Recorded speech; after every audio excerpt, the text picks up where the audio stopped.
Needed today. Okay? Yep. All right. We will call the September 13th, 2022, thank you, Jen, Norfolk Public School Committee meeting to order. We'll begin, as we always do, by reading the mission statement. The Norfolk Public Schools offers a safe, joyful, and challenging learning environment that meets the needs of our diverse students. Through school, family, and community partnership, we provide an education that inspires lifelong learners and cultivates caring and productive citizens of our ever-changing world. Roll call, please. Want to start down there? Barry Necktown. Lisa Sheldon. Sarah Ward. Shannon Meneses. Jennifer Nguyen. Medora Champagne. Victoria Saldana. Okay. I was going to say also not present is Ingrid tonight, who is going to be absent, but also present is Adrian Smith.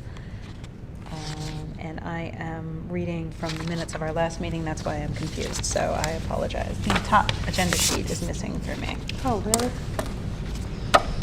unless I've just gotten it. Thank you. I probably just put it somewhere.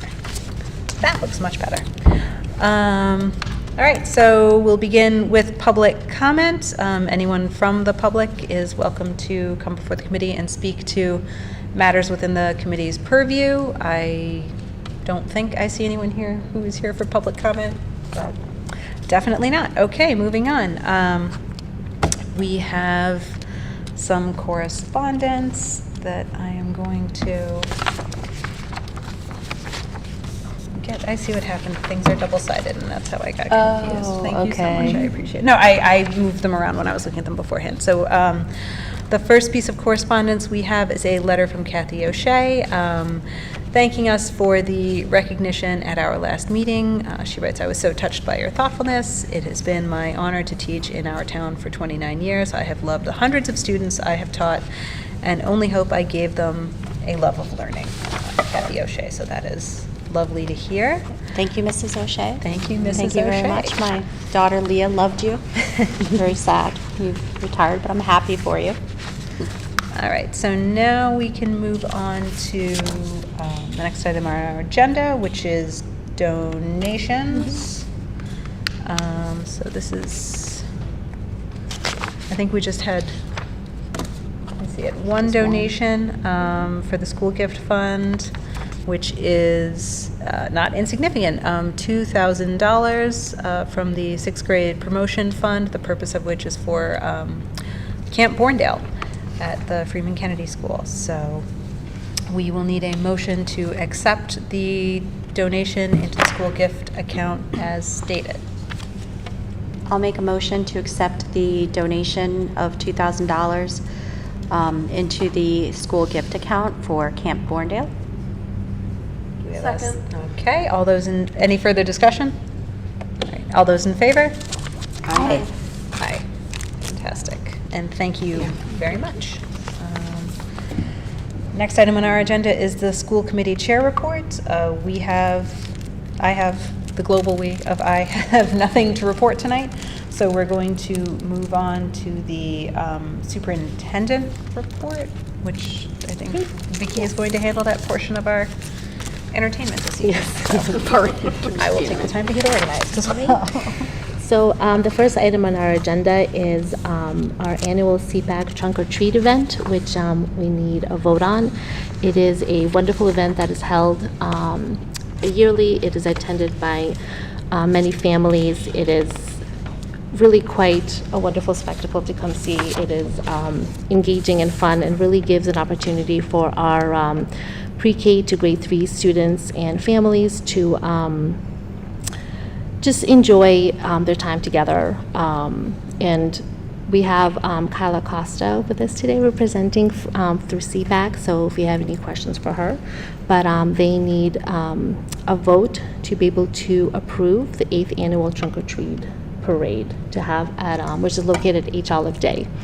And the event will be held on Friday, October 21st, from 5:30 to, it's from 6 to 7:30. Is that correct? 5:30. It starts at 5:30? Yep. So, yes, sir. Anything, any? Already signed up. Yeah, it is so much fun. It is Yes, a I know, I wonderful know. event. So we will need a motion to allow the CPAC Trunk or Treat event as described on October 21st. So moved. To steal your line, Medora. A second from anyone? Second. Okay, any further discussion? No, just thank you. We did a trunk last year, and it's just such a fun event. really I would fun. highly encourage anyone under the grade of three, We're welcoming up to grade 3 this year. up to grade 3, to check it out because it is adorable and fun, and the kids love it. So thank you. Thanks, we're super excited. It's Yeah. our one of our favorite events Yeah. of the year, if not our favorite. Yeah. Very excited. Very And the excited. teachers and administrators, some teachers, and some administrators get involved, and it's just a really lovely event. Yeah. So We're thank you. looking to have Norfolk PD backfire, Officer Mitch, School Resource Officer, Officer Joe, opening at DPW, the library, all of our community, relationships and representation. It's so fun for the kids to see that. Thank you.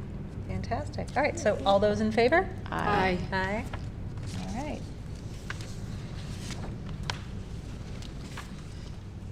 All right, so the next item on our agenda is the opening of school update.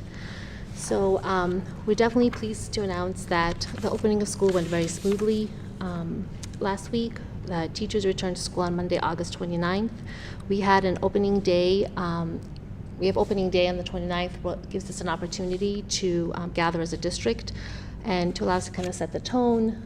It gives us an opportunity to not only come together as a district, but also to get some professional development training that kind of sets the tone for us for the school year, to discuss like what are overarching goals, and then it gives us also an opportunity just to go over some nuts and bolts for the school year, So it's we began our day at King Philip Middle School, where we had a presentation by Dr. John Doria, we're very excited to welcome him to our district. He comes from a wealth of experience. He was a superintendent and a teacher for many years, and he was a professor, and he really, his whole charge is about kind of leading change in schools and how to kind of inspire people to strengthen schools as a community. So we had him actually present to our administrative team in the summer, and then we welcomed him back to do a presentation for our staff. So there was a little bit of just connectivity, in the messages that we heard. And his focus on that day was basically, he shares some strategic ways that educators can strengthen both their students and their own approach to challenges, and build the habits that support new learning, like when faced with the unexpected. So we thought it was a theme that was really kind of applicable, kind of coming off the last couple of years, which were very challenging, and kind of like what can we do to kind of now move forward, in a positive way, still provide the supports that we need, but kind of have a more positive outlook. So the staff actually found the messaging to be extremely inspirational. We had some great feedback.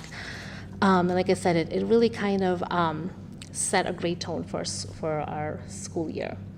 Then we had an opportunity to return to our buildings, where building principals just basically held some staff meetings where they reviewed just some staff handbook, discipline policies, like I said, all the kind of important documentation the teachers, we just wanted to make sure that everybody was aware of. We also were able to provide some professional development for our paraprofessionals around de-escalation strategies for students. As we know, that social emotional learning has been in the forefront for schools, especially given the last couple of years. So we have tried to be very kind of very thoughtful and strategic with how we're responding. So we always try to capitalize on any opportunities for us to provide professional development for all our staff. So students arrived in grades 1 through 6 on Tuesday, August 30th, and it was always a welcome sight, to have our kiddos back. And our kindergarten students have a staggered start traditionally. We have half the kindergarten class that comes on Tuesday, and then the other half the following day on Wednesday. And it really gives them an opportunity just to kind of get to know the schools, kind of learn routines in a smaller setting, and get to know their teachers. And the first time they were all together was on Tuesday. So this year we were actually very lucky. We have a strong partnership with our bus company, Homes, and we actually had a really smooth start to our busing this year, except for like the expected beginning of year very minor delays as our drivers kind of learn routes and our families kind of get used to the pickup times, but otherwise everything went really smoothly, knock on wood, so we were very pleased with that. And I included a little bit of kind of a curriculum update. So just to kind of let us know, like, kind of what are we focusing on the first 10 to 15 days of school. And one of the things that we have added to our curriculum is that we have created something we call launching units in reading, writing, and math, and it really gives us an opportunity to focus on skills that need to be retaught to, and maybe just to sharpen, especially as students kind of come off a pretty lengthy summer break. It also gives teachers an opportunity to build expectations, to know their students as learners. We do our beginning of year screeners at that time, just to ensure that we have the data to be able to respond, to any student needs. We really center around building growth mindset for our students to really set them up for a successful school year. And then our beginning of year social emotional curriculum, which we use Open Circle at H. Olive Day and Second Step at Freeman Kennedy, really focuses on building skills around self-awareness, self-management, mindfulness, kind of like building and strengthening relationships. So kind of like we try to be very thoughtful and with intent, like what we are kind of, how are we starting the school year for our students. And so I think that's it for that part. And I just have the staffing updates on the bottom. Should probably do those. So the quick staffing updates for open positions. So to date, we have filled all cafeteria and classroom teaching vacancies. We do continue to seek to fill the following positions. We have special education support personnel, 2 openings. For our district special education department, which I believe we have actually been interviewing, so we might have, I'm not sure exactly where we're in the process, but I think we do have candidates for that, since this was written last week. We always need staffing members for our SAC before and after school program. We're looking for 2 site coordinators and the support personnel. We will have a opening for a .5 math interventionist at Freeman Kennedy School, but we do have some candidates for that too, so we're kind of in a process and hopefully be able to fill that soon.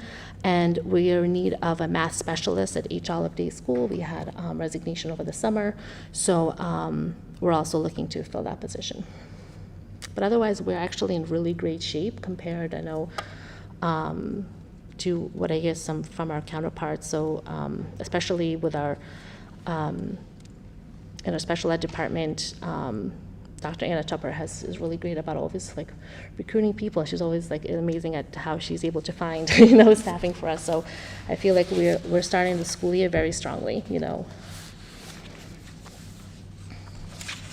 Great. Are there any?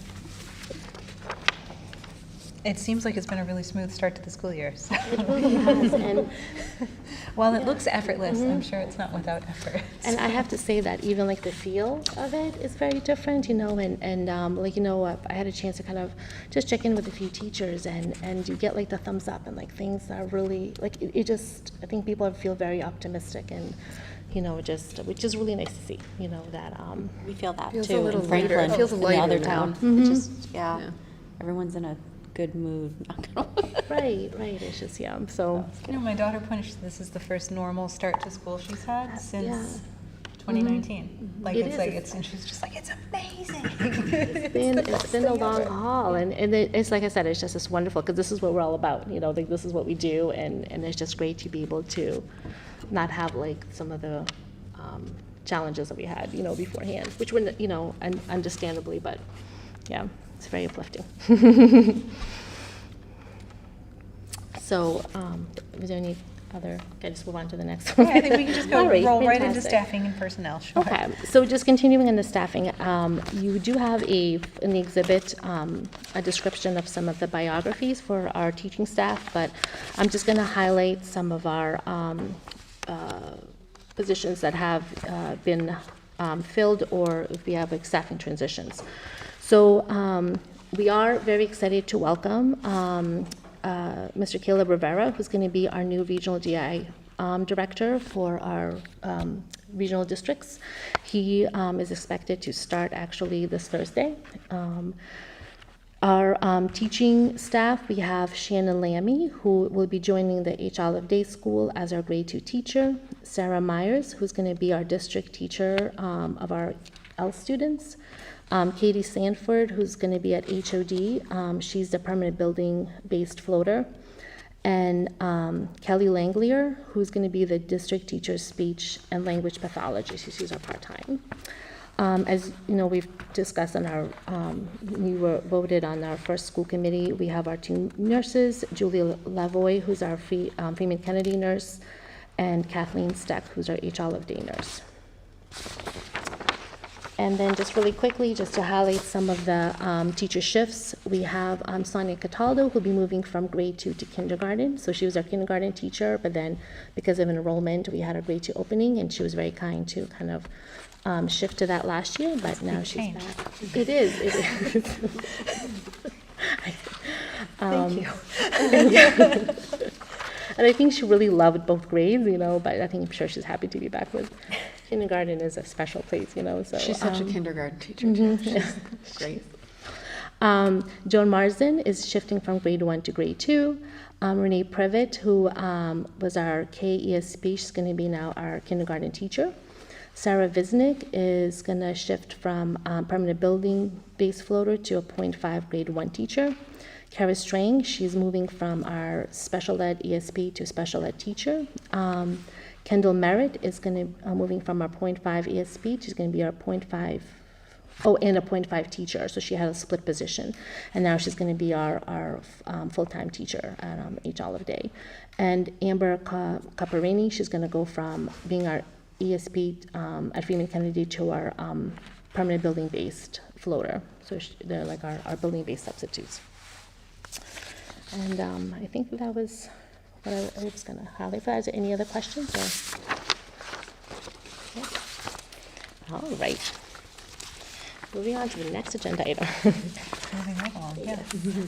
So the next part, I just wanted to update you on our bus driver training. So we provide an annual bus driver training for all of our bus drivers and bus driver substitutes. And it's really a great opportunity for us to kind of join forces with our bus company homes and to really make sure that we have similar expectations and we really are giving our bus drivers the tools necessary to be able to just effectively communicate with our students in terms like how with our how we kind of communicate our social emotional expectations, our behavior expectations, make sure that we're really aligned with how we're reporting incidents, you know, to make sure there's no discrepancies. So in the attached information, we have provided you a Google Site presentation that was put together and also the handouts that the bus drivers have received. And the Google Site presentation, as you can see, it really focuses on district protocols and procedures, on, like as I mentioned before, addressing behavior issues, are like setting expectations for students. We kind of spend a lot of time just sharing some of our strategies as educators, you know, that we find helpful, as well as safety measures that bus drivers are expected to follow that include an overview of prohibited items. And the training is led by our building assistant principals, Kristen Giffoon and Adam Tarzik, our school nurses, who are Ann Hurley and Kathy Steck, and our adjustment counselors, Callan Kelly and Liz Longley. So the assistant principals kind of review the overall procedures, reporting if there's any issues. We have this has been a practice for a little bit. We have slips that we ask the bus drivers to complete if there's any incidents, so we have a written record of what happened, and to make sure we have a more accurate account, so we ask them to complete the slip and kind of pass it on to whoever's on duty if an administrator is not available in the morning or the afternoon, and that kind of helps with communication. We're able to follow up with the bus driver, and have a more like in the moment accurate account of what occurred. We of course always encourage that, if we really encourage the usage of the bus slips, like I said, because it gives us a written record, but also like if something happens in a moment, like they have our email addresses, so that there's other ways they can communicate with us if they need to, like outside of the bus, or our phone numbers, sometimes the bus drivers just give us a call, and then we'll fill out the slip on their behalf. So they kind of go over like what our arrival and dismissal processes,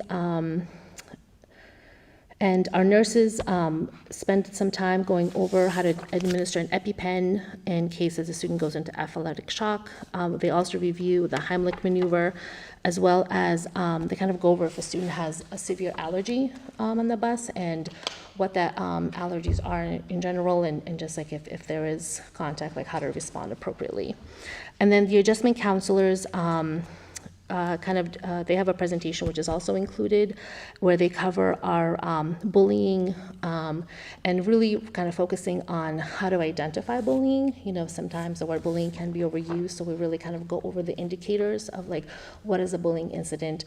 We asked our bus drivers like just report the incident, and like the assistant principals are the ones that do the investigation, and they're the ones that determine whether or not this is truly a bullying incident. So, but we do kind of give them the background information and like how is a term used, because it is a legal term, and what is mean behavior versus bullying, just to, like I said, we try to build up their toolbox, and they also kind of talk about the importance of building relationship with students and how to help kind of mitigate conflict, but like again, it's just more minor things as opposed to like what should be brought to the attention of the school, allow the school to kind of handle.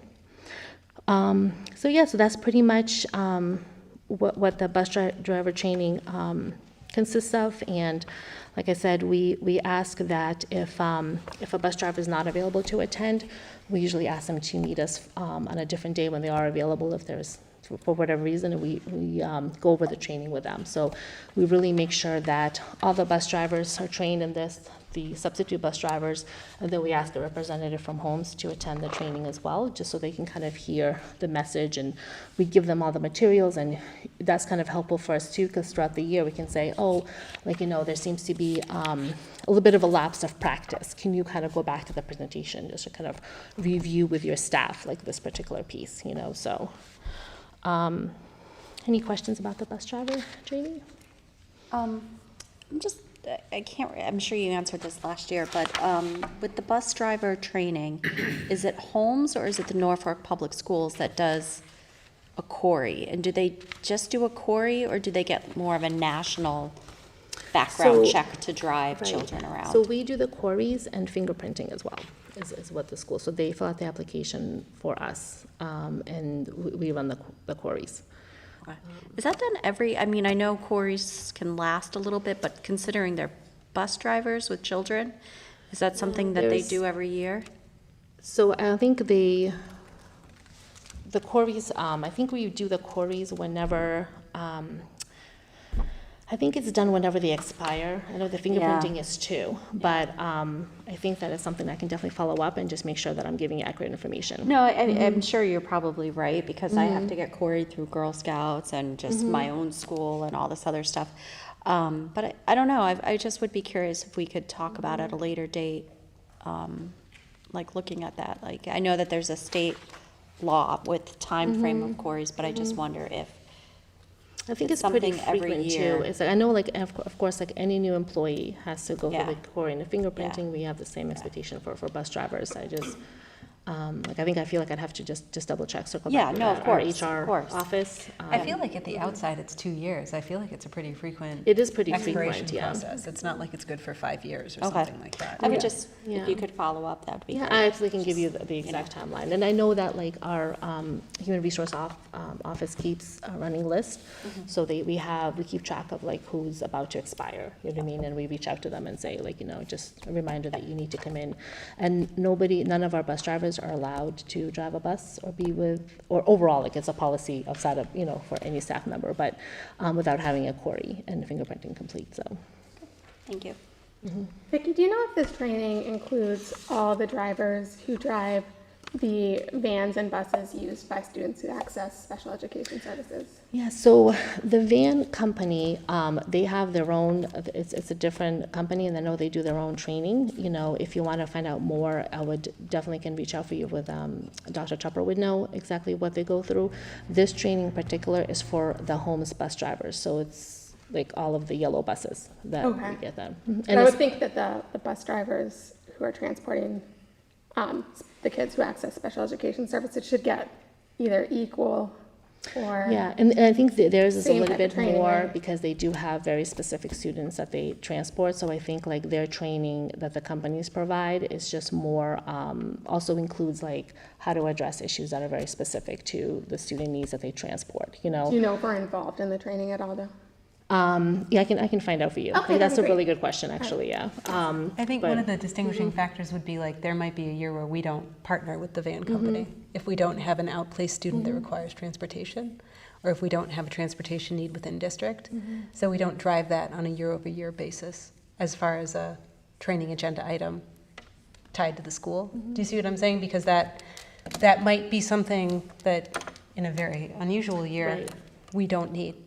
Like, we might not have a partnership where we need the transportation, whereas we consistently drive the training for, I'm saying in a very unusual year, where it's a different contractual arrangement, we have less. Yeah, I get Yeah. why we use a different company. I just think it would give parents and families who use that transportation peace of mind, knowing that they're being held to the same Right, and standards so that yeah, HOD absolutely. I holds think, I know they do the a very, homes to. like, the company that are user widely, I know they do a thorough training, and I think that's the reason that maybe we don't bring them in, they cover that, but I think there's no reason why we wouldn't be able to share that information, The bus companies were, that definitely was like years ago, that was a little bit more of a gap, you know what I mean? And like I said, that we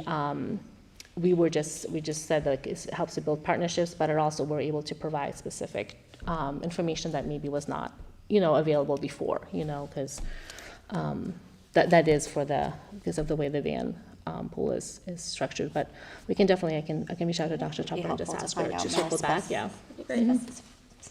Specific, yeah. Specificity. Oh, I said it right in my mind.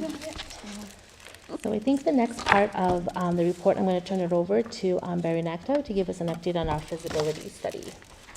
Thank you. So the update I'm going to give you is different than the one in the packet because we didn't receive any proposals. We had 40 different companies pick up the document, and we had, I think it was just around 10 folks that visited during our tour.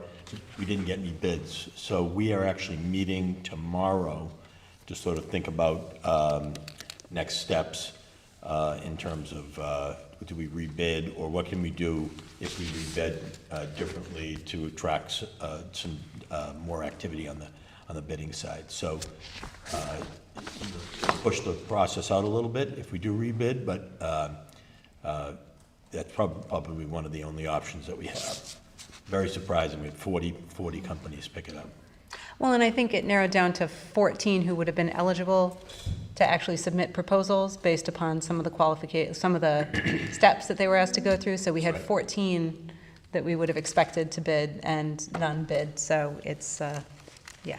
Yeah, and I think a big factor is the timeline, not the bidding timeline, but the project timeline. So we really have to look hard at that and say, what are our needs? And, we want to give folks enough time to complete the work. We don't want to rush them. So we have to look hard at that, which we'll do. We're going to, as I said, meet tomorrow and discuss it. Do you think the timeline was too tight for them, or was it? I talked to someone I expected to bid today. I talked to them, and they are just overwhelmed with work right now.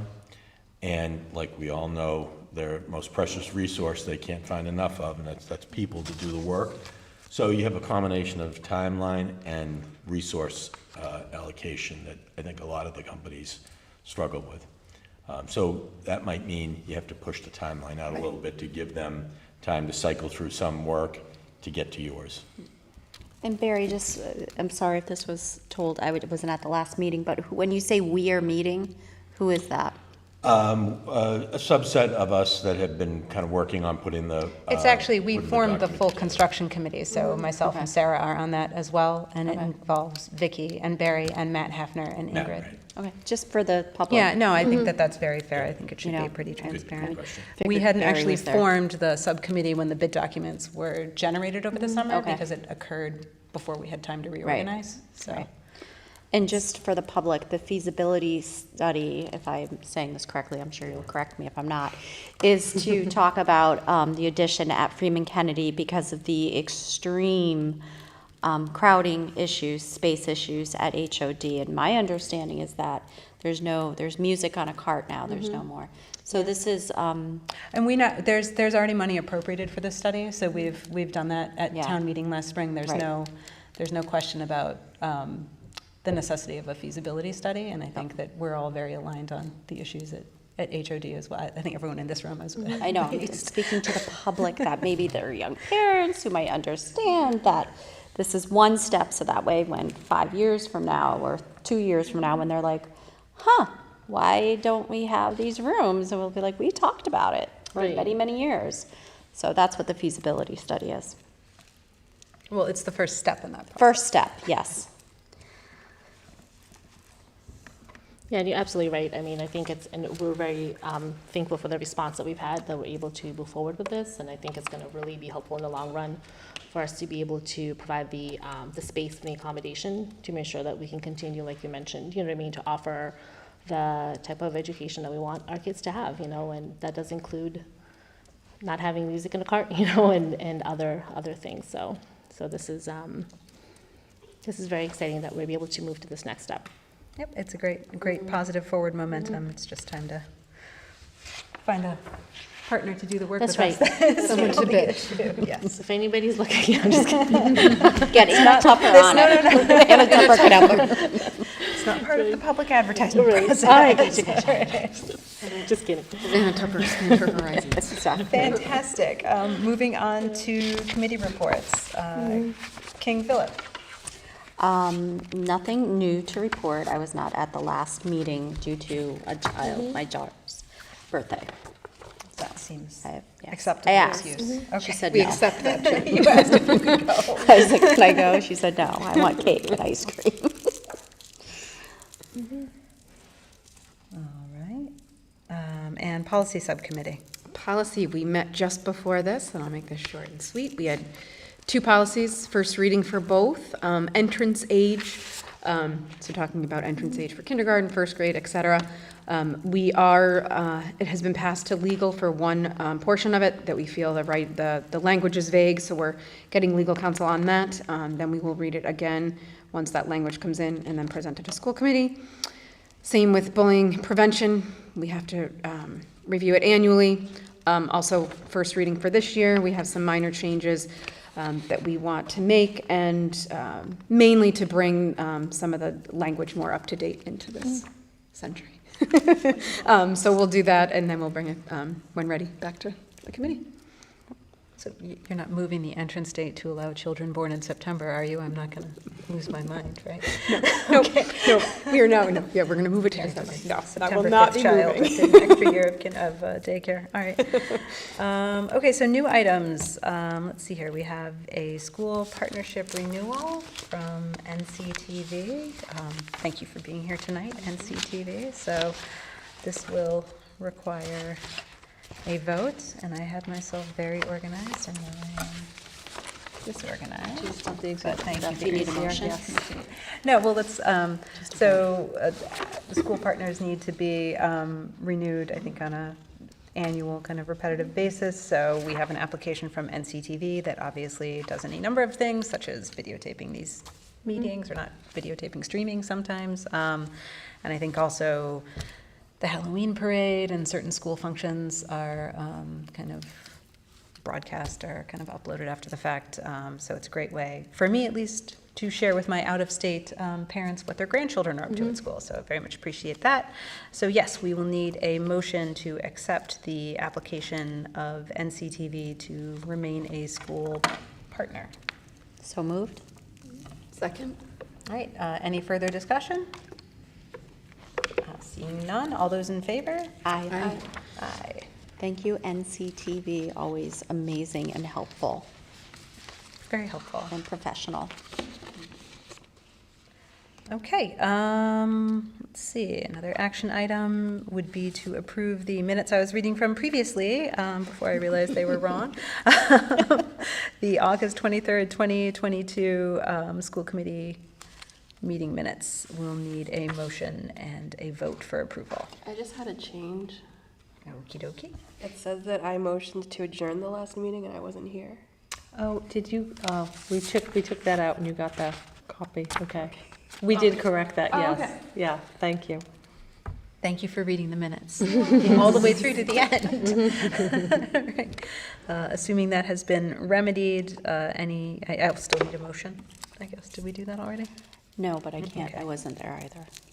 Okay, can someone who was there? So moved. Thank you. Can someone else who was there second the motion? There we go, all right. It was a very slim meeting. Yeah, it was. Any further It's discussion? August.